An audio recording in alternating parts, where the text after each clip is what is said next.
Hey guys, welcome back to the channel. Today we are breaking down Alina Zagitova and Lisa Tyastova's interview. Now, there was an interview before that came out 2 years ago, and now they're doing a repeat 2 years later. They're actually in really good relationships and really good terms. At the minute, they are really close. So Alina Zagitova has changed so much since that interview has come out, not only physically but also mentally. She has become much older, she's a businesswoman, she has taken different tasks in terms of producing, singing, opening up a new school. She's basically a really busy woman and has so much going on. So without further ado, let's get started with the interview breakdown. So in terms of producing, she had been offered an opportunity to produce her first show at 21 years old called The Guardians of Time. And the Minister of Tatarstan supported her decision and she pitched her idea of what she wanted to do. But because she had really little experience, nobody really took her that seriously. Whenever she was up in meetings, there were a lot of people and she was the only youngest one supposed to be directing the whole project. But the Minister of Tatarstan really supported her, gave her the financial need that she needed, and she produced her first. С «Хранителей времени» это мое первое шоу, и очень здорово, что оно получилось. Это было в 21 год, у всех было много стереотипов, получится, не получится, и вообще куда она лезет вообще в свои года. Знакомо. Вот. Но на самом деле очень круто, что были люди, которые меня в этом поддержали, и мои амбиции, так скажем, на меня сработали. Я пришла к Рустаму Нургалиевичу Минниханову, рассказала эту идею, и очень круто, что он меня поддержал, потому что, ну, казалось бы, да, 21 год.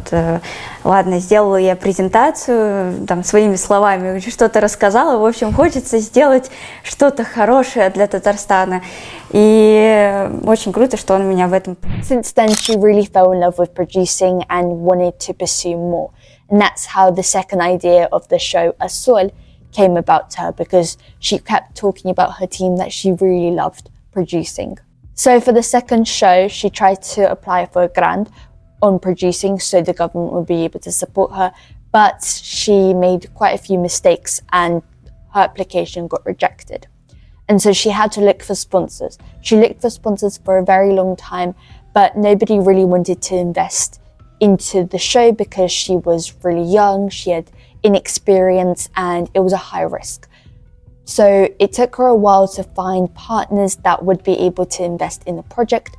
Finally, she did, and she was really thankful that they invested into her and for young talent. She believes that people should invest more money into young talents and to be able to make their projects come alive. She, again, is a very ambitious businesswoman and she strives for the absolute best. She's very bright, she's really fast, she really wants to do everything possible. Her show took about 4,000 seats and it was completely sold out, even though they did last-minute advertisement, which was 2 months prior to the actual show, which is very late. And they held casting auditions. She individually selected the athletes that would compete in the show, as well as controlling music, controlling lighting. She had the whole producing and the production side to it that she learned on the job as well. So she really enjoyed it and it really sparked creativity in her. She mentioned that many skaters wanted to reach out and to skate, and even Yegordian reached out and said he really wanted to participate, but again he had to go through the casting call. In terms of anybody being really difficult, she said that everybody was lovely, there was no last minute things, no one complaining except from Yegordian. He was about his costumes being a bit too difficult to skate in. And Александра Грина, и у него было потрясающее произведение «Алые паруса». Вот как-то так началась наша история, начали думать, креативить, да. Подалась я на грант.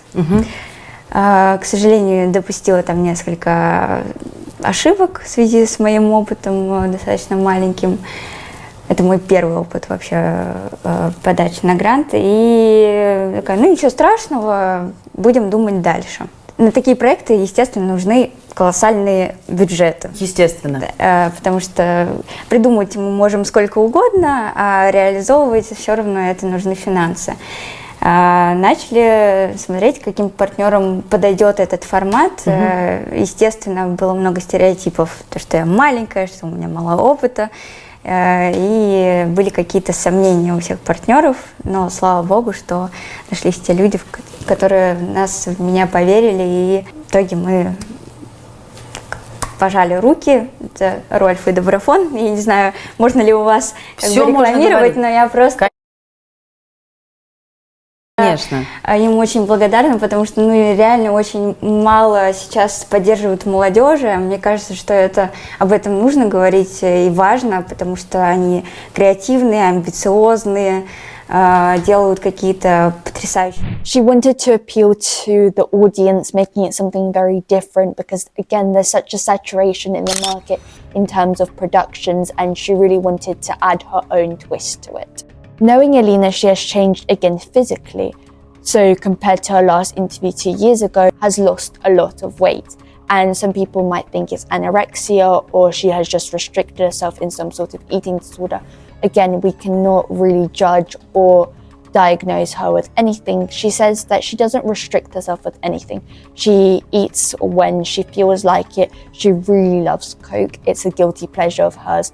But her taste buds have really changed. She doesn't like a lot of salty foods, and sometimes she can eat sweets if she wants to, but she's not a really big fan. Because of her busy schedule, she only fits in 1 meal a day, and there was one interview where she said she hadn't eaten all day and she usually only eats in the evenings, and that's how she kind of has lost a lot of weight because of that. Я правильно понимаю, что лед это и есть, и все твои шоу это есть твоя проработка именно своей боли, своей, наверное, где-то ты недовыступала, да? То есть это твой психолог, правильно я понимаю? Я думаю, что отчасти да, и я всегда пытаюсь своей команде говорить, вот что бы вы хотели вот тоже высказать, да? Я считаю, что шоу это для меня не про бизнес, а про творчество, про реализацию, про то, чтобы люди могли почувствовать меня, но это такое вот... Мне кажется, что у всех есть какие-то свои переживания, и каждый человек может найти в этом шоу себя и немного увидеть себя со стороны, и тоже проработаться. Вот. Но роль продюсера это все равно про бизнес. Как тебе эта роль? Мне очень нравится. Так как я постоянный контролер, мне надо все знать. Этот перфекционизм никуда не делся от меня, он все так же есть. Просто я пытаюсь тоже слушать других. Вот, это шоу меня научило слушать других людей. То есть мне было чуть-чуть сложновато, скажем так, в первом моем проекте, потому что, там такие мастодонты в своих сферах. То есть, грубо говоря, мне 21, и там у нас люди работают 70+. И то есть мы сидим вот так вот, я, значит, во главе угла, такая, типа, а можете сесть наоборот, пожалуйста, я вас послушаю, потому что настолько интересно это все. Я прям прошла какой-то быстрый курс всех профессий. Звукорежиссура, режиссура, значит, мы писали, у нас было 120 минут оригинальной музыки, то есть я тоже вместе с ними садилась за пианино, там что-то делала. She really wants to become a singer, and she already has one song that she has written and has actually produced it, but doesn't want to release it because she has a fear and uncertainty whether the comments will like it or not. So there's a fear of judgment in terms of that. But she really, really loves singing and wants to tap into the market, but making it more professional and not just experimenting. She has even found her own style in music, which she loves and wants to continue. And since then, she has been loving music recently because of her depression. Whenever she feels lonely, whenever she wants to do something, she goes to the music studio and it seems really calming and therapeutic to her. She's that type of person that takes a lot of responsibilities on her shoulder and has to carry it. She has so much, she has to take control. She's a perfectionist. And that weight of responsibility and criticism on herself, as well as perfectionism, can weigh a lot down and she can mentally struggle. She plans for Asol to be an international tour around Russia completely, so she can be able to see in different regions and for audiences to experience that feeling. On her days off, she loves to rest, loves to go on holidays in a warm country, and usually an all-inclusive, going to beaches, relaxing, tanning, eating, and maybe even working, taking inspiration and telling that to her team. It depends on her mood. She loves to travel alone, but she also loves to travel with friends. She can listen to podcasts and interviews to also spark creativity and working on each Попытки, по-моему, или развенчаете все слухи, сплетни, записать свой альбом. Да. Расскажешь? Ну, не то чтобы альбом, для начала записать песню и выпустить ее. Песня у меня как бы есть, но я на самом деле думала ее выпускать после шоу «Асоль». Но пока что, знаешь, надо вот просто сделать шаг, и тогда все пойдет. Вот пока что я не могу сделать этот шаг. Может быть, в комментариях кто-то напишет. Любопытно, а ты сама песню написала? Да.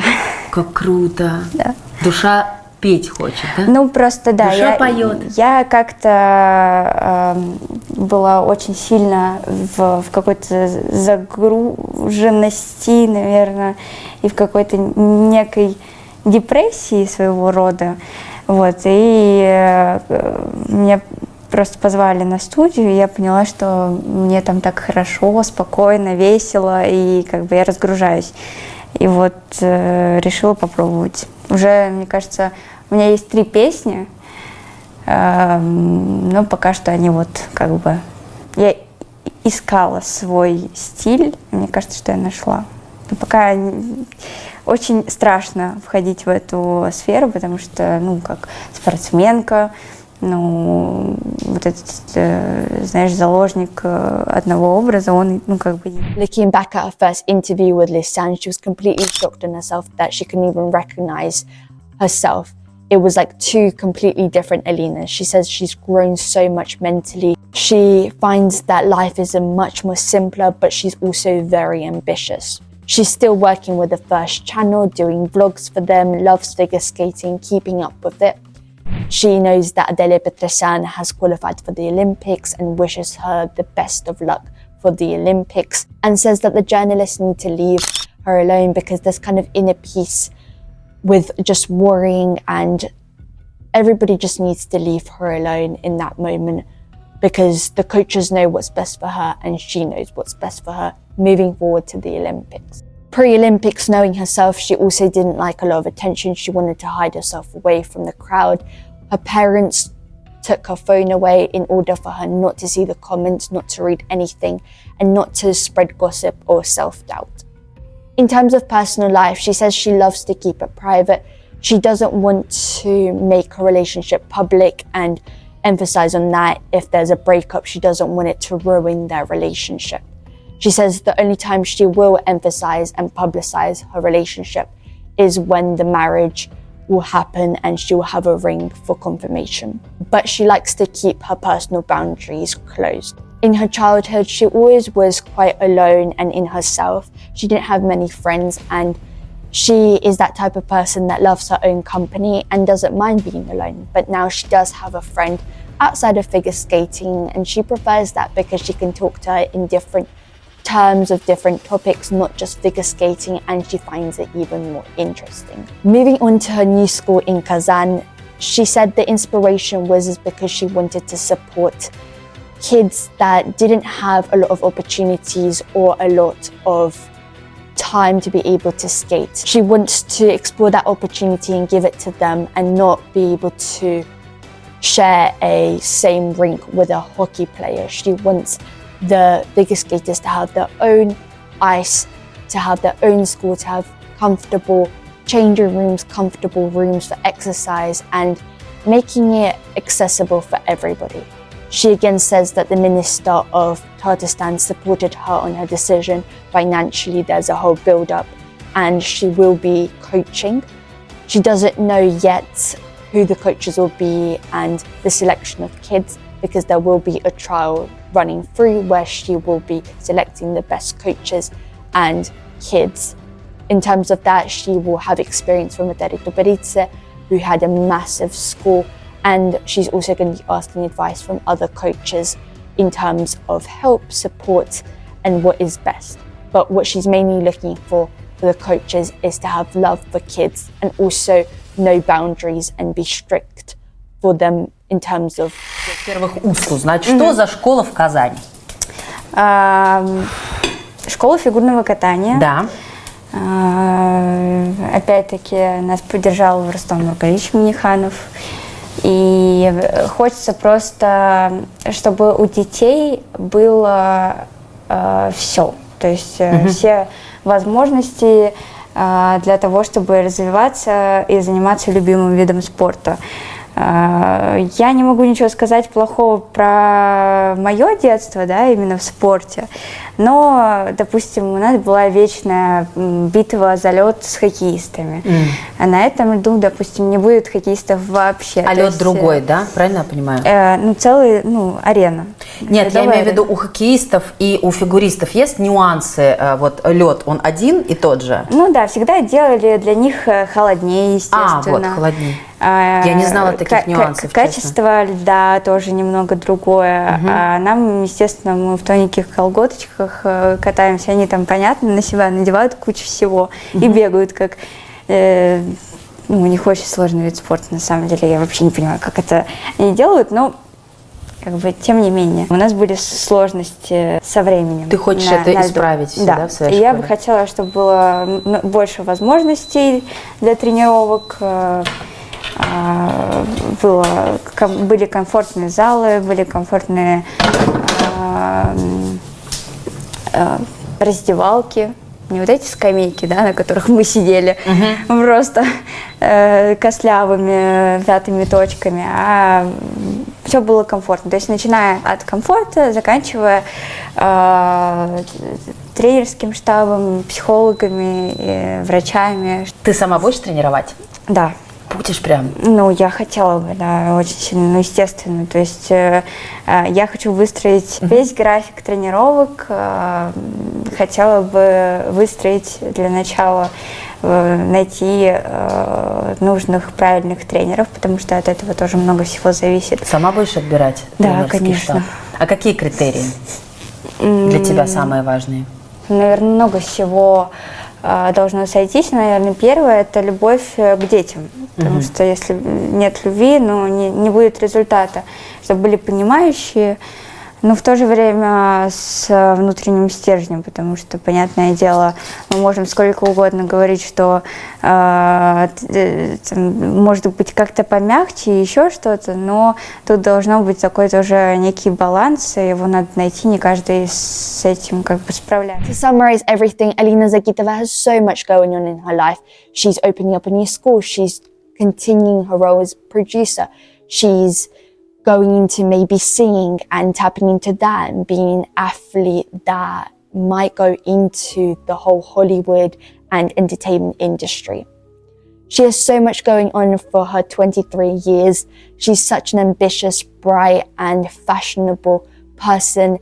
I can't wait to see where her journey lies. We will definitely follow her journey and see what will happen. I really hope you guys enjoyed this interview breakdown. If you did, please give it a like, subscribe, comment down below, and I will see you in my next video. Mwah.